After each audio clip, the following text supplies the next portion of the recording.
بسم اللہ الرحمن الرحیم۔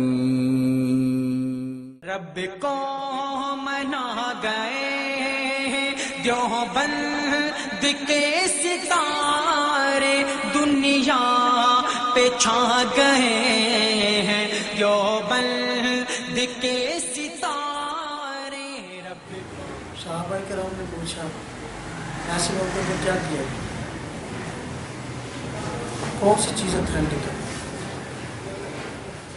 کس چیز کو ہم معیار بنائیں۔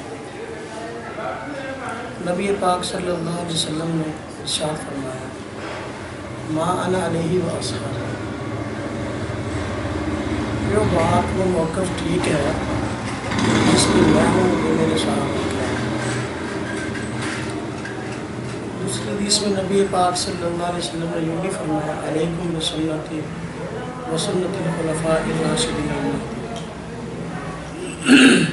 تم میری سنت کو مضبوطی سے پکڑنا، خلفاء راشدین کی سنت کو مضبوطی سے پکڑنا۔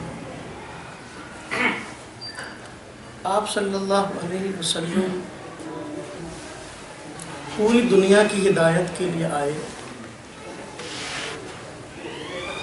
اور نبی پاک صلی اللہ علیہ وسلم کے لائے ہوئے دین کی خصوصیت ہے کہ آپ صلی اللہ علیہ وسلم نے زندگی کے ہر شعبے سے متعلق امت کو رہنمائی دی۔ اسلام چند رسومات کا نام نہیں ہے یا چند مسائل پہ اختلاف اور مناقشت مشاجرت بحث و مباحثے کا نام نہیں۔ نبی پاک صلی اللہ علیہ وسلم نے پورا دین ہم کو دیا ہے۔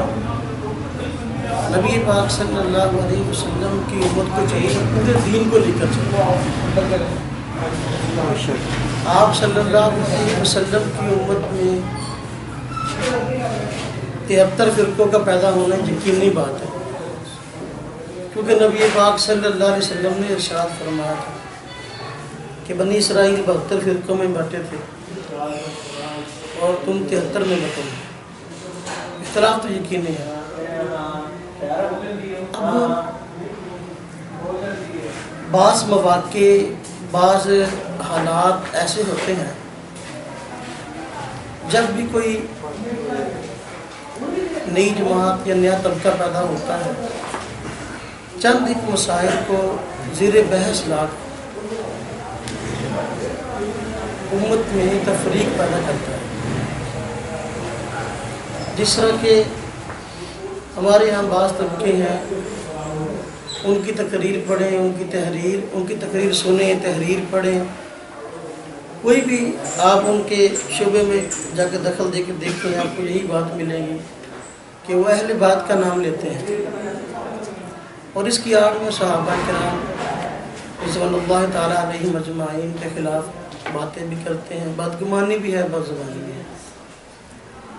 بعض حضرات ایسے ہیں نبی پاک صلی اللہ علیہ وسلم سے محبت اور عشق کے دعوے دار ہیں، اس کی آڑ میں چند ایک مسائل کو زیر بحث لا کر لوگوں کو آئے دن پریشان کرتے ہیں۔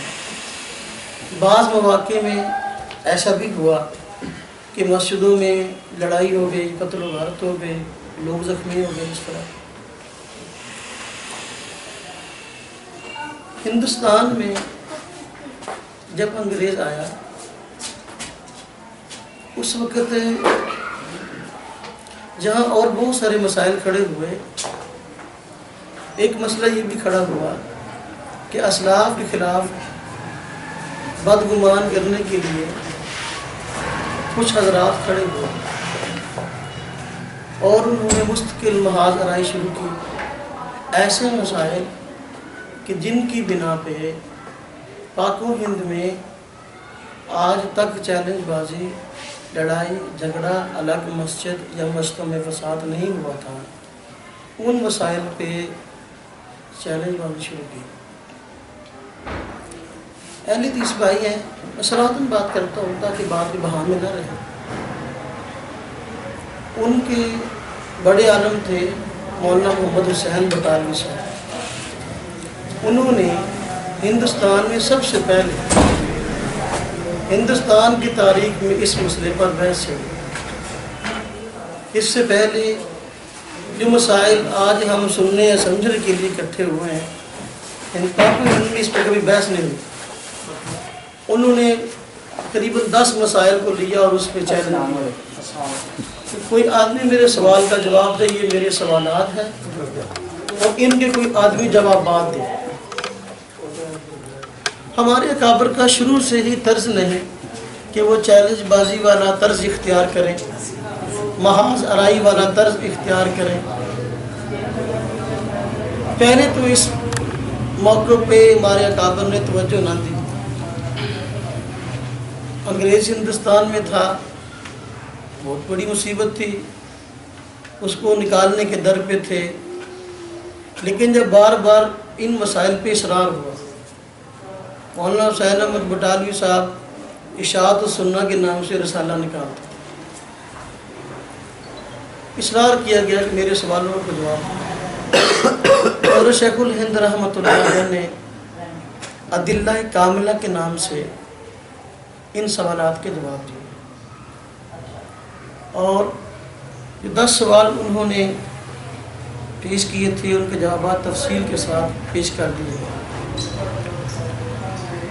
جب جوابات آئے، مولانا حسین احمد بٹالوی صاحب جو اہل حدیث حضرات کے بڑے عالم ہیں، انہوں نے اپنے ایک معتمد ساتھی،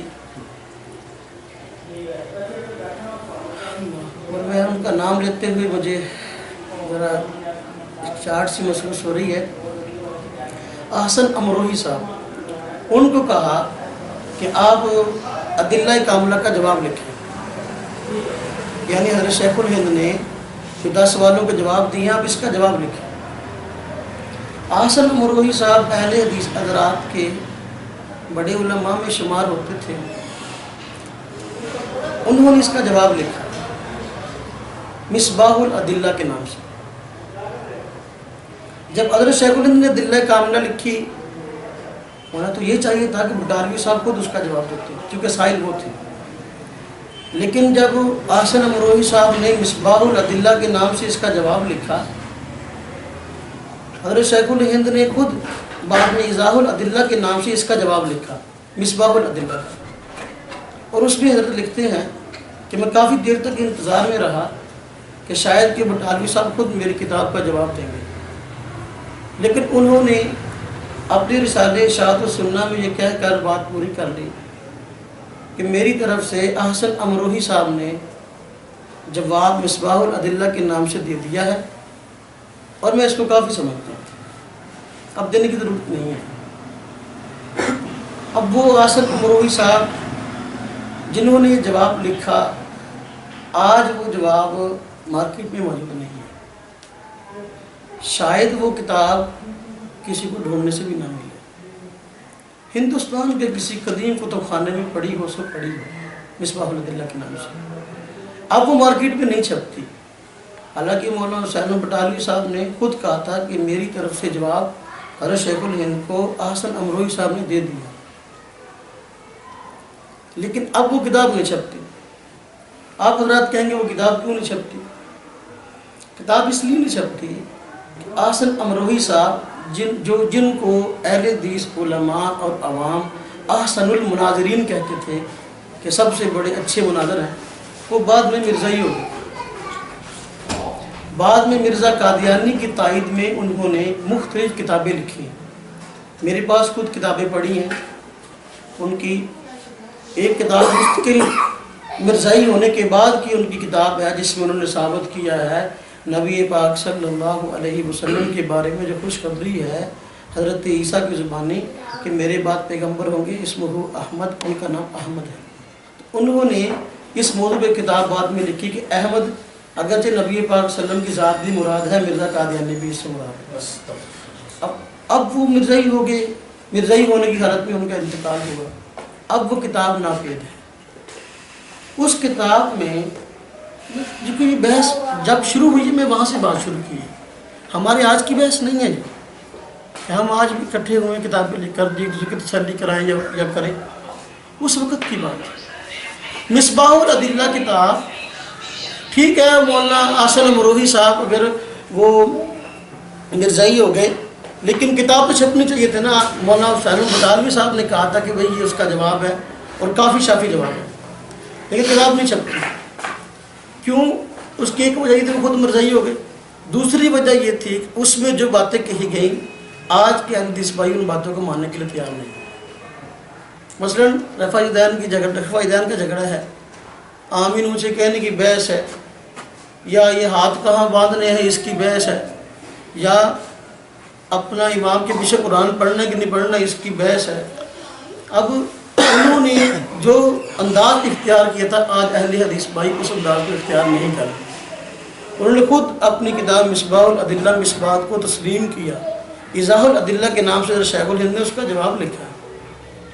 انہوں نے شیخ الہند نے بار بار حوالے دیے کہ آپ کا یہ دعویٰ ہے, ہم خود کہتے ہیں کہ نبی پاک صلی اللہ علیہ وسلم نے رفع دین ہمیشہ نہیں کیا, جبکہ ہماری آپ سے بحث اس مسئلے میں نہیں ہے کہ نبی پاک صلی اللہ علیہ وسلم نے رفع دین کیا کہ نہیں کیا.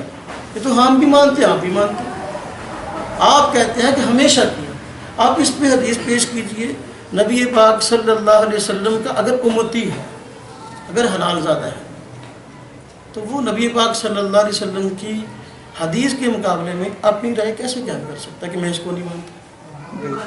آج اہل حدیث بھائی کہتے ہیں کہ نبی پاک صلی اللہ علیہ وسلم نے پوری زندگی رفع دین کیا, پوری زندگی کبھی بھی کوئی نماز رفع دین کی بغیر نہیں پڑھی. ہمارے فیصل آباد میں ایک عالم آئے, میں چیلنج بازی کی بات کرتا ہوں.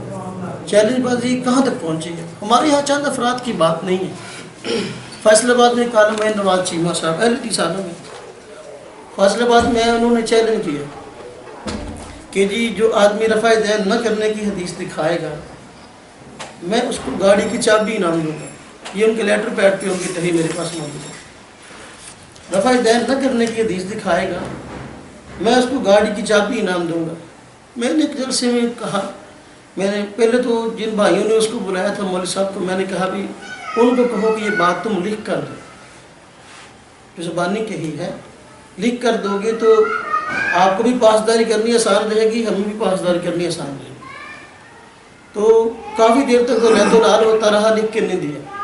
پھر جب حدیث بھائیوں نے اس سے اصرار کیا کہ آپ لکھ کے دیجئے کہ ہم سے دوسرے حضرات مطالبہ کرتے ہیں, انہوں نے اپنے لیٹر پیڈ مرکزی جمعیت اہل حدیث کہ وہ عہدیدار ہیں, انہوں نے خود اپنے لیٹر پیڈ پہ جو ہے رکن مرکزی مجلس شورا مرکزی جمعیت اہل حدیث پاکستان, اس میں انہوں نے لیٹر پیڈ پہ خود جو ہے یہ چیلنج لکھ کر بھیجا اور اس میں کہا کہ جی ان کو, میں نے جلسے میں اس کی وضاحت کی. میں نے کہا آپ نے فرمایا کہ میں گاڑی کی چابی انعام دوں گا, تو ایسا نہ ہو کہ حدیث ہم پیش کریں پھر آپ گاڑی کی صرف چابی ہمیں حوالے کر دیں اور گاڑی کا مسئلہ پھر پیچھے رہ جائے.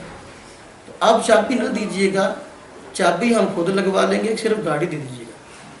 پھر میں نے کہا حدیث کی روشنی میں ہم اس گاڑی کو متعین کرتے ہیں.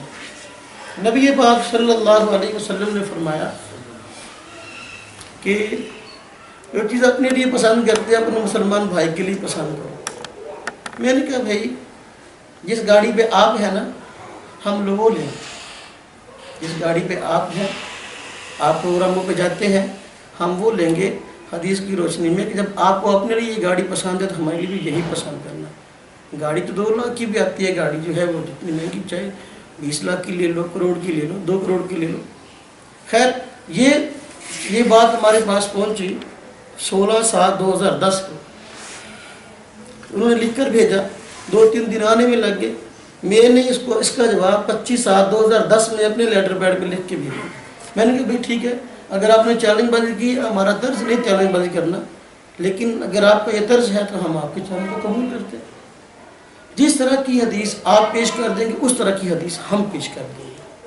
اگر آپ نبی پاک صلی اللہ علیہ وسلم کے ہمیشہ رفع دین کرنے پر قولی حدیث پیش کریں گے تو ہم قولی پیش کر دیں گے, چھوڑ دیں گے.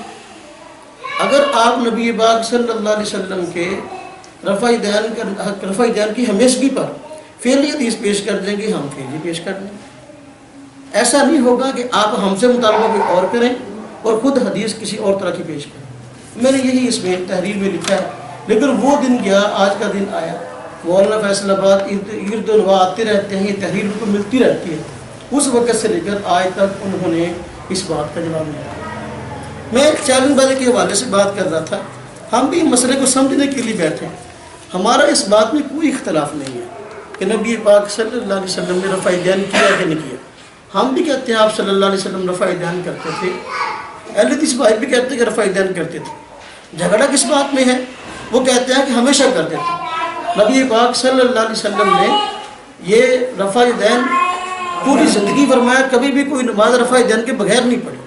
ہم کہتے ہیں کہ اس طرح کوئی حدیث ہے آپ ہمیں دکھا دیں، ہم شروع کر دیں۔ بس میرا جی اب دیکھو ایک بات اس حوالے سے میں نے یہ عرض کرنی تھی۔ دوسرا، نبی پاک صلی اللہ علیہ وسلم سے جو رفع دین ثابت ہے وہ 4 وقتوں میں کل 28 مرتبہ ہے، کل 28 مرتبہ، جبکہ اہل حدیث بھائی صرف 10 مرتبہ کرتے ہیں۔ اب ہم کہتے ہیں بھائی اگر تو آپ نے رفع دین پہ لانا ہے، اگر تو حدیث کو رفع دین والی کو ماننا ہے پھر ساری کو ماننا۔ نبی پاک صلی اللہ علیہ وسلم سے احادیث مستقل موجود ہے کہ آپ سجدے کو جاتے ہوئے بھی رفع دین کرتے تھے، سجدے سے اٹھتے ہوئے رفع دین کرتے تھے۔ نبی پاک صلی اللہ علیہ وسلم ہر تکبیر کے ساتھ رفع دین کرتے تھے۔ نبی پاک صلی اللہ علیہ وسلم ہر اونچ نیچ پر رفع دین کرتے تھے۔ اور خود اہل حدیث بھائیوں نے باقاعدہ اپنی کتابوں میں یہ لکھا ہے، یہ کتاب ہے، اس موضوع پر مستقل کتابیں لکھی گئی ہیں۔ یہ کتاب ہے، اس کی فوٹو کاپی ہونا ہے، ذرا بدل کو اٹھانا نہ پڑے۔ یہ دیکھیں، یہ کتاب ہے فضل الودود فی تحقیق رفع دین للصدور۔ اب یہ کتاب ہے مستقل ہمارے پاس موجود ہے۔ اب اس کا موضوع یہ ہے کہ نبی پاک صلی اللہ علیہ وسلم نے سجدوں کو جاتے ہوئے بھی رفع دین کیا، سجدے سے اٹھتے ہوئے رفع دین کیا، لکھنے والے بھی اہل حدیث بھائی ہیں۔ اور یہ ڈیرا دیکھیں، یہ کتاب ڈیرا غازی خان سے چھپی ہے۔ اسی طرح یہ فتاوی علماء حدیث میرے پاس ہے۔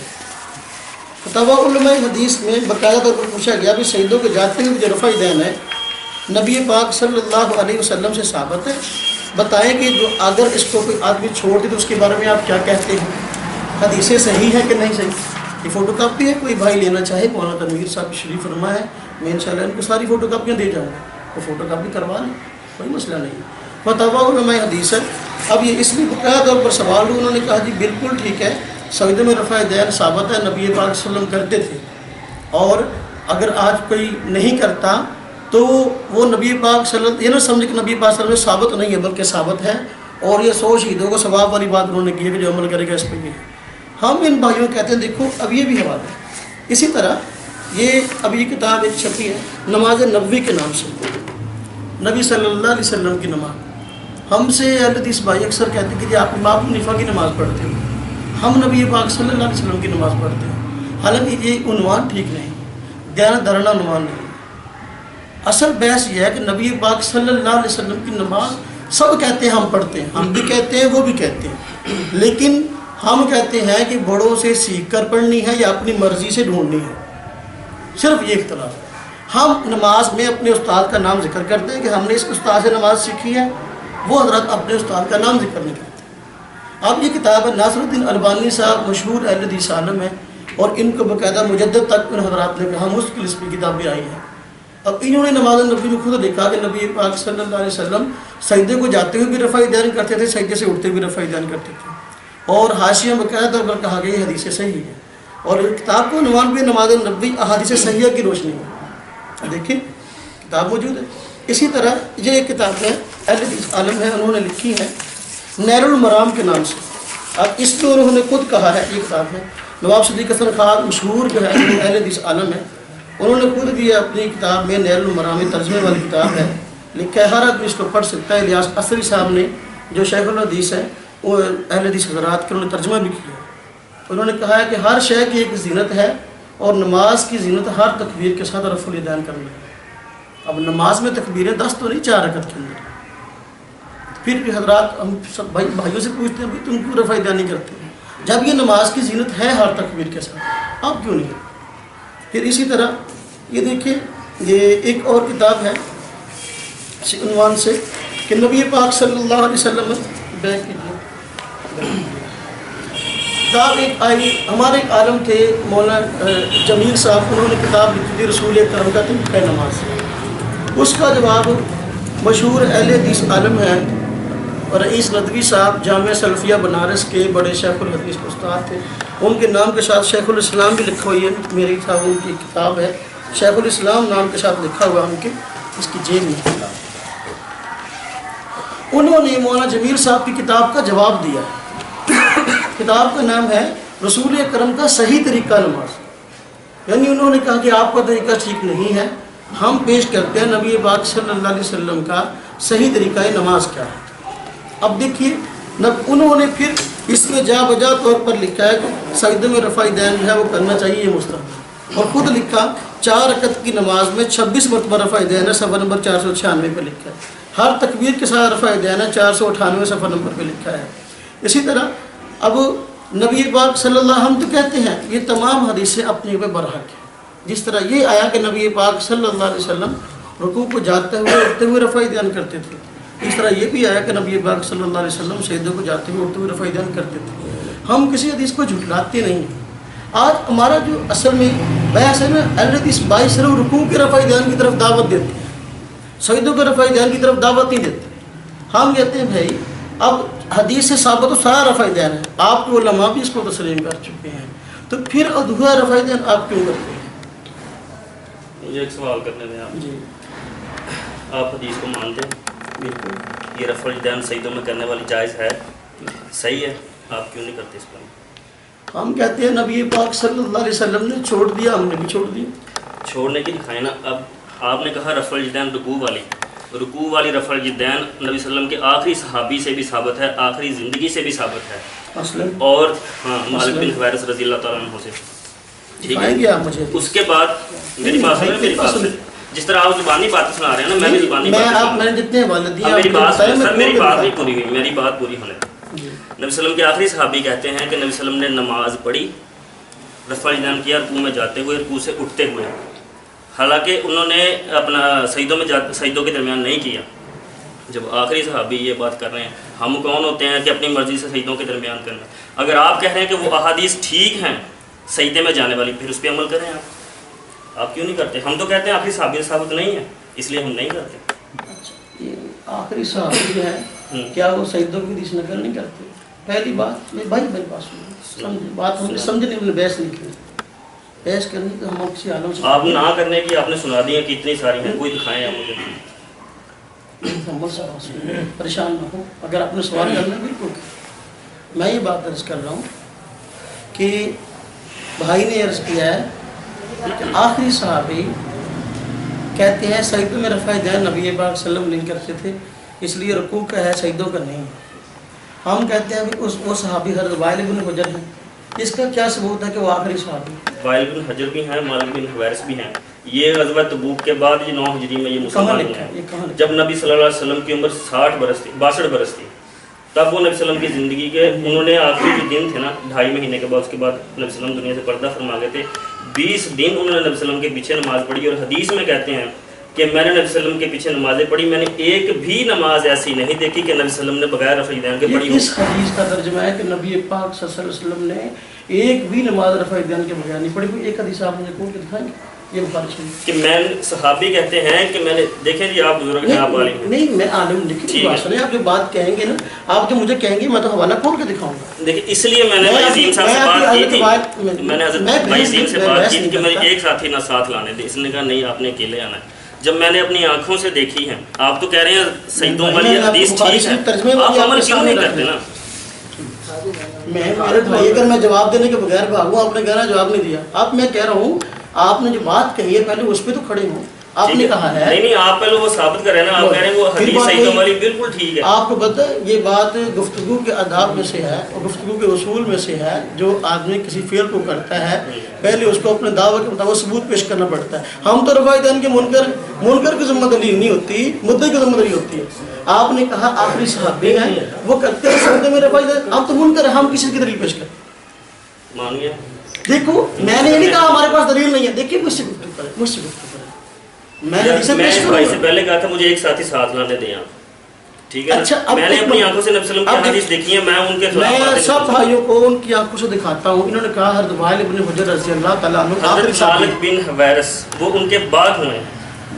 ٹھیک ہے, حضرت مالک بن حویرث رضی اللہ تعالیٰ عنہ, حضرت وائل بن حجر رضی اللہ تعالیٰ عنہ, دونوں کی بات یہ ہے کہ ماشاءاللہ علیم اللہ پاک نے ان کو علم دیا, بڑے ہیں یہ.